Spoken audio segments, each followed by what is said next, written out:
Good morning, good afternoon, and good evening, प्यारे बच्चों. In this lecture, we will be concentrating in motion of the bodies when they are in lift or an elevator.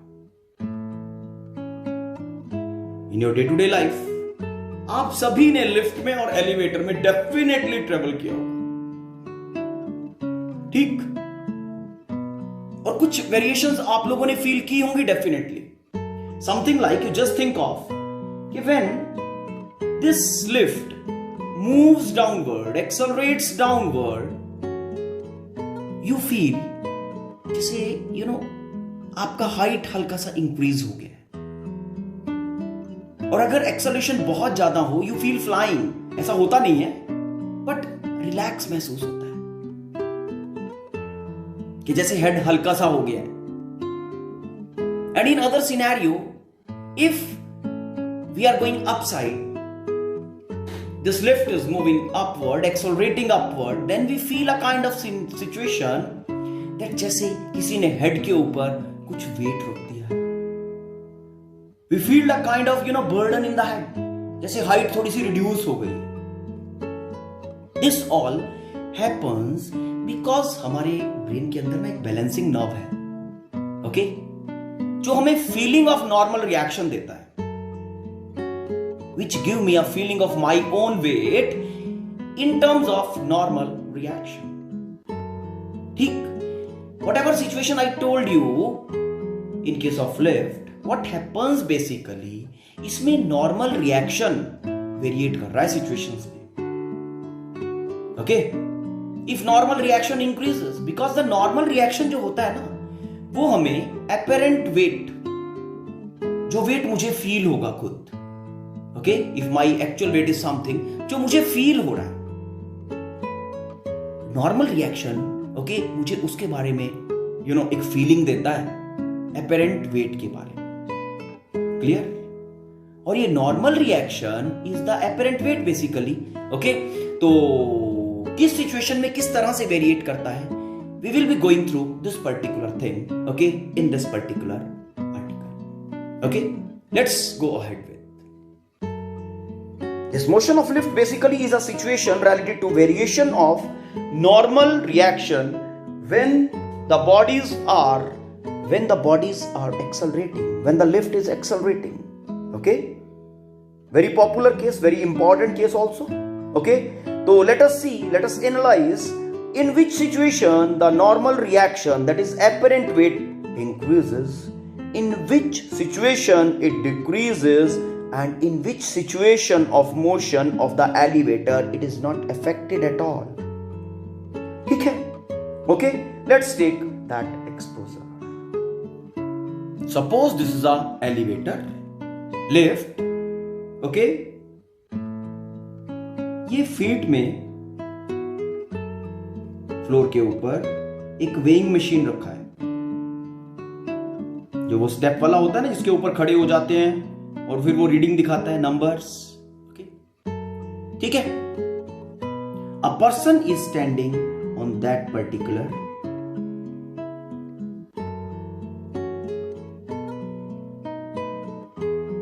It's okay. किस तरह से, कौन कौन से forces हैं, okay, जो एक्ट कर रहे हैं, and how they basically are acting. Actual weight of the body mg, vertically down, it's okay. अब इस mg के रिस्पॉन्स में यहां पे एक नॉर्मल रिएक्शन मिलता है फ्लोर से, vertically up. And this reaction basically is measured by this machine, weighing machine. ये reaction measure करता है, reaction वाला reading दिखाता है ये, okay? And that reaction basically is the measurement of your apparent weight.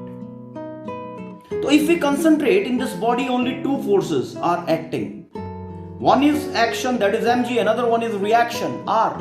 And these two forces in combination is basically responsible for the motion of the body. Let us take different cases into account to understand this particular thing better. Okay, and let this particular situation is when the body is at rest. When the body is at rest, when this lift is at rest, what all forces are acting? Actual weight of the body mg downward, normal reaction upward, r is the normal reaction upward, vertically up. It's okay. Now as this body complete lift, okay, and body inside is at rest, as it is at rest, so net force acting on the lift should be, or body should be, equal to 0. I said net force acting on the body should be equal to 0. Why I said this thing? Because the body is at rest. ये जो lift और इसके अंदर body है ना, rest पे है पूरा system. As it is at rest, so net force acting on it should be equal to 0. तो net force कब 0 एक्ट करेगा? When R plus mg is equal to 0. Okay? R plus mg, R और mg का vector sum 0. Okay, तो R mg 0 mean R क्या है? Apparent weight. तो R basically equal to mg. ठीक है, ऑपोजिट है दोनों. यहां पे मैं फ्रेम में नहीं लेके आया, मैंने डायरेक्टली सम की फॉर्म में लिख दिया. तो R प्लस mg मतलब net force is equal to 0 होना चाहिए. R is equal to minus mg है ना, नेगेटिव में नहीं ले रहा हूं क्योंकि वेट की बात चल रही है. तो ये लो R क्या है आपका? Apparent wait.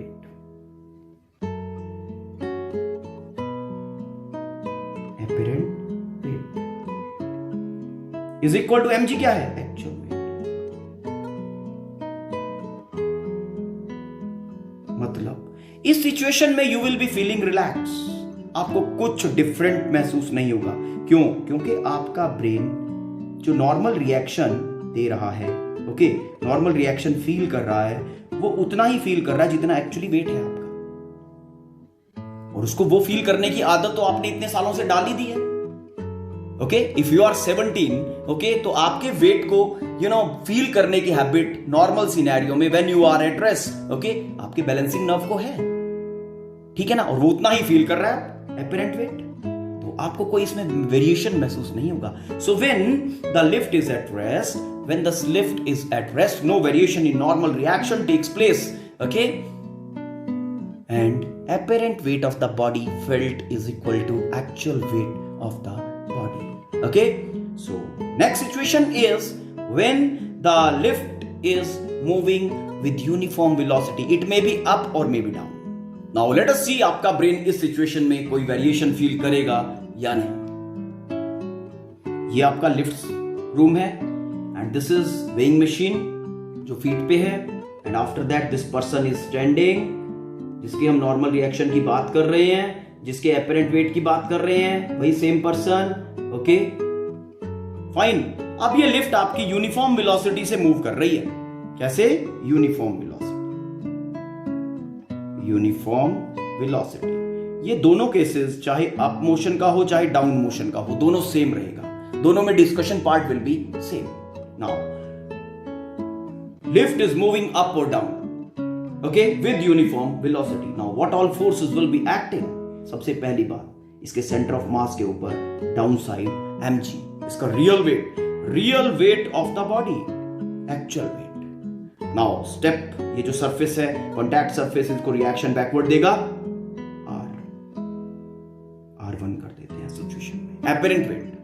Now body is moving with uniform velocity. Up कहा जाए तो अप लिख लेना यहां पे, डाउन कहा जाए तो डाउन. मैं यूनिफॉर्म वेलोसिटी का एक सिंगल केस ले रहा हूं. ठीक है, as the body is moving with uniform velocity, so क्या होगा? Acceleration will be equal to 0. So acceleration of the body will be 0. As acceleration is 0, तो नेट फोर्स कितना एक्ट करेगा? Net force acting on the body should be equal to 0. Net force 0 कब होगा? When R1 will be equal to mg. R1 will be equal to mg.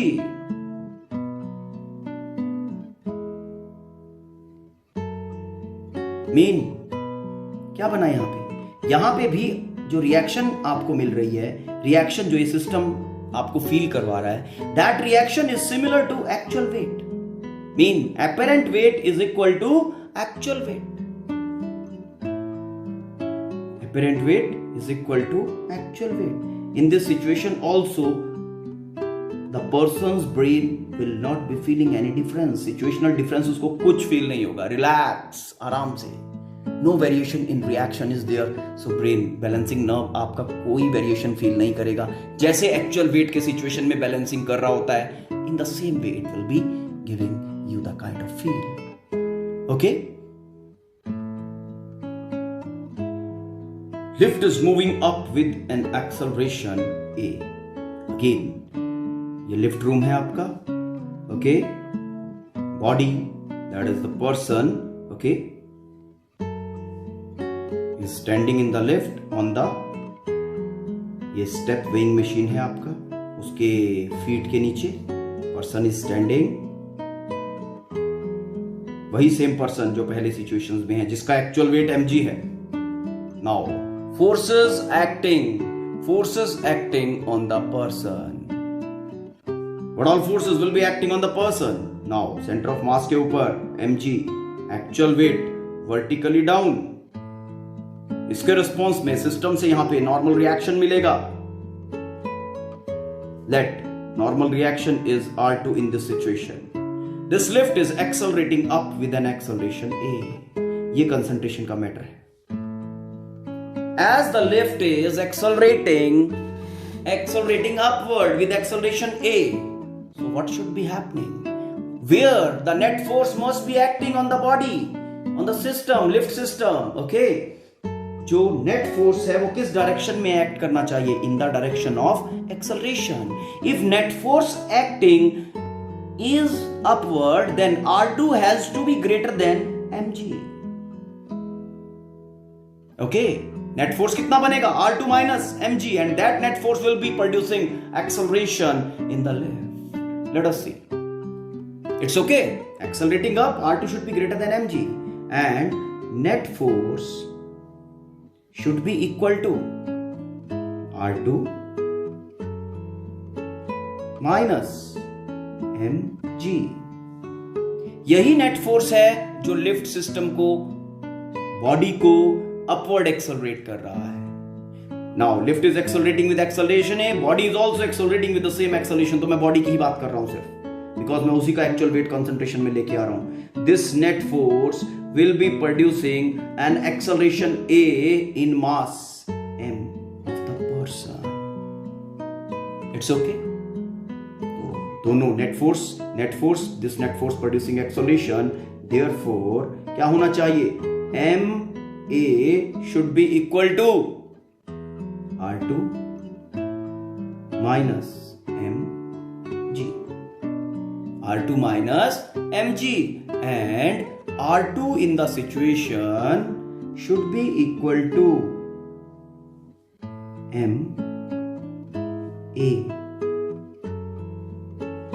R2 in the situation should be equal to ma minus mg. R2 ma minus mg. It's okay. ये mg negative है, इस side आएगा तो it will be making ma plus mg. तो R2 is equal to mg minus a. Mean something is subtracted from mg plus ma, sorry mg plus ma. Okay, something added with weight, actual weight is giving the normal reaction. Just think of this way. R2 is equal to, okay, mg, that is actual weight, plus ये ma, force for acceleration.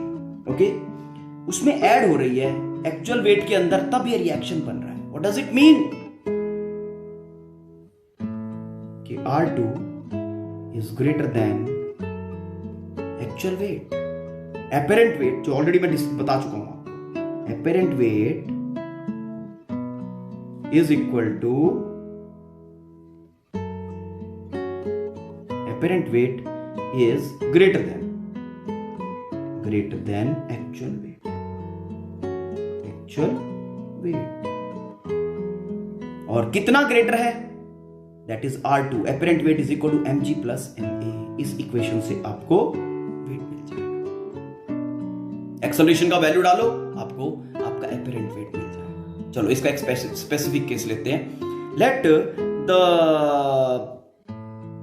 lift is accelerating up with an acceleration g. ठीक है, g acceleration से upward accelerate कर रही है. Let lift is accelerating up with acceleration g. So जब ऐसा situation होगा तो आपको apparent weight कितना फील होगा वो देखते हैं. चलो, apparent weight in the situation will be R2 is equal to mass of the body, acceleration due to gravity plus acceleration of the body. Acceleration of the body is g. It will be 2mg. Mean the apparent weight will be double of the actual weight. It's okay. तो जब आपका lift upward accelerate कर रहा होता है with acceleration a से, what I said, आपको burden महसूस होता है. आपको ऐसा लगता है जैसे आपकी हाइट हल्की सी कम हो गई है, कोई आपको नीचे पुश कर रहा है. दैट इज बिकॉज ऑफ कि आपका उस सिचुएशन के अंदर नॉर्मल रिएक्शन जो होता है वो एक्चुअल वेट से ज्यादा होता है. उतना नॉर्मल रिएक्शन आपके ब्रेन को फील करने की आदत नहीं है. ठीक है, जब उसको ज्यादा नॉर्मल रिएक्शन लगता है तो उसको मिलता है, फील करता है वो, तो उसको ज्यादा बर्डन सा लगता है. ठीक है, क्योंकि आपका एक्चुअल वेट से ज्यादा नॉर्मल रिएक्शन हो गया ना. ओके, तो एपरेंट वेट जब उसको ज्यादा लगेगा तो उसको सप्रेस्ड, थोड़ा सा कंप्रेस्ड, ओके, थोड़ा सा नीचे डाउन की तरफ कंप्रेस्ड, ऐसा कंप्रेशन सा फील होता है. And that is just a feeling, nothing else. ठीक है, तो एपरेंट वेट उस सिचुएशन के अंदर क्या करता है, ठीक, इंक्रीज कर जाता है. हाइट रिड्यूस नहीं करती है, लेकिन वो ब्रेन का फीलिंग है sir. It's okay. Now take one more situation when the lift is accelerating down. ये सेम वही अपना लिफ्ट है, वही वेइंग मशीन इसके फ्लोर पे रखा हुआ है, and the same person is standing on that machine, weighing machine. ठीक है, अब वो कैसा फील करेंगे वो देखते हैं. The system is accelerating down with an acceleration a. ठीक है, what all forces are acting on the system. System के अंदर बॉडी के ऊपर कौन कौन से फोर्सेस लग रही हैं. Actual weight of the body is acting downward, that is mg. यहां से उसको कुछ रिएक्शन, नॉर्मल रिएक्शन मिल रहा है as per scenario R3. Now यहां पे जो कंसंट्रेशन का मैटर है, your acceleration, the system is accelerating down. Therefore होना क्या चाहिए, as the system is accelerating down, और तो कोई फोर्स नहीं है इसके अलावा, तो mg has to be greater than R3. Mean R3 has to be lesser in comparison to mg. तो नेट फोर्स कितना बनेगा, mg minus R3. वही नेट फोर्स बॉडी को डाउनवर्ड एक्सेलरेट करेगा. Let us see how. ठीक, mg has to be greater than R3. तो net force कितना बना बेटा, नेट फोर्स इस सिचुएशन में जो बनेगा, net force is equal to, free body diagram apply कर रहा हूं बेटा, net force is equal to mg minus R3. This net force only will be accelerating the system downward, accelerating the body downward. Okay, mass of body multiplied by acceleration of the body. It's okay. Now ma should be equal to mg minus R3. Okay, तो R3 is equal to mg minus ma. It's okay. Mean mg में से कुछ subtract हुआ तब R3 बना. What does it mean? R3 should be less than mg. क्या मतलब, apparent weight should be, apparent weight of the body should be less than actual weight.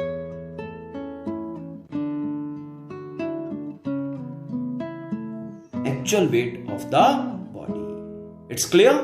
तो आपका जो R3 आ गया यहां पे, R3 will be equal to mg minus a.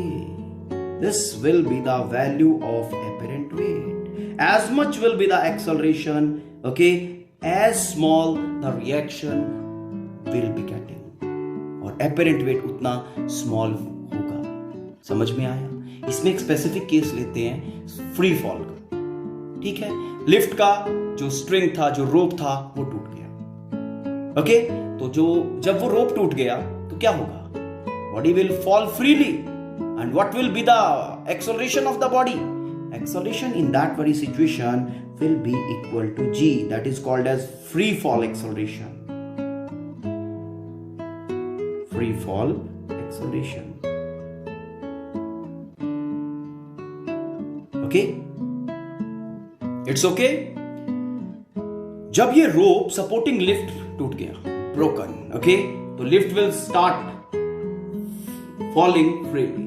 In that very situation, A will be equal to G, and free fall, this acceleration is called as free fall acceleration. In that very case, apparent weight, normal reaction in the situation will be m. G minus A. A is equal to G, that is 0. Apparent weight in the situation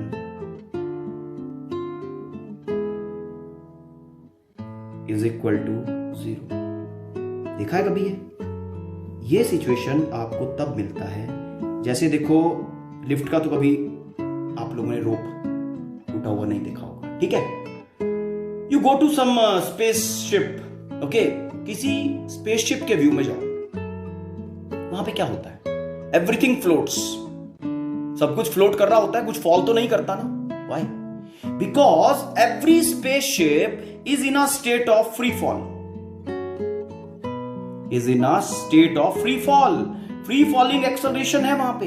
जब free falling acceleration है तो क्या हो रहा है? Cancel होके apparent weight is equal to 0. Okay, और everything floats there. Everything floats there. कुछ भी फॉल नहीं करता है. क्लियर बेटा? तो hope the variation of normal reaction or apparent weight is clear to you. If you find any confusion in relation, let me know about. Okay? Go through the content and book से भी इसको redo करना. Fine? Thank you. Have a nice day.